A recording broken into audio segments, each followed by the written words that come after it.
2K25 fix. യവമാര് നന്നാവൂല. ഓ ഇപ്പഴാണ് sir പിന്നെ നന്നായി പൂത്തുരിച്ച് നിൽക്കല്ലേ. ഡോഡോ, എനിക്കിട്ട് താങ്ങിയ ഓണപരിപാടി നടത്താൻ വേണ്ടി സ്കൂൾ മാനേജ്മെന്റ് അനുവദിച്ച തുക ഞാൻ അവർക്ക് തന്നെ തിരിച്ചു കൊടുക്കും. പറയണ കേട്ടാ തോന്നുന്നു ലക്ഷക്കണക്കിന് രൂപ ഇങ്ങോട്ട് ട്രാൻസ്ഫർ ചെയ്ത് തന്നേക്കണം. 500 രൂപയല്ലേ സാർ തിരിച്ചു കൊടുത്തോളൂ. ഇവനെ പിച്ചക്ക് ഇരുത്തിയിട്ടാണെങ്കിൽ ഞാൻ ഉറപ്പിക്കും. നിന്നെ എടുത്ത് ഇതിനേക്കാളും കിട്ടും. ഒത്തിരിക്കും. എടോ, ഞാൻ എത്ര പ്രാവശ്യം റിക്വസ്റ്റ് ചെയ്തിട്ടാണെന്ന് അറിയാമോ അവരെ 500 രൂപ ഒപ്പിച്ചെടുത്തത്? എനക്ക് ആ സാറിനെ കൊണ്ട് കളഞ്ഞു കൊടുത്താൽ മതിയല്ല. ഞാൻ ചോദിക്കട്ടെ, ഈ സ്കൂളിന്റെ ഓണർ സാറല്ലേ? അതെ. പിന്നെ ഏത് മാനേജ്മെന്റ് അടുത്ത് റിക്വസ്റ്റ് ചെയ്യാ? എന്നോട് തന്നെ സെൽഫ് റിക്വസ്റ്റ്. സാർ, ഞാനെത്തി. അഷ്ടു സാധനങ്ങളൊക്കെ വാങ്ങിച്ചാ? ലിസ്റ്റിൽ പറഞ്ഞതൊക്കെ വള്ളി പുള്ളി തെറ്റാതെ വാങ്ങിച്ചിട്ടുണ്ട്.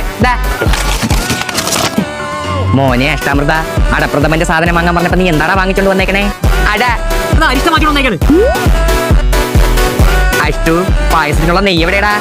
അതുണ്ട്. തൈലം മാറ്റി വന്നേക്കാണ് സാറേ.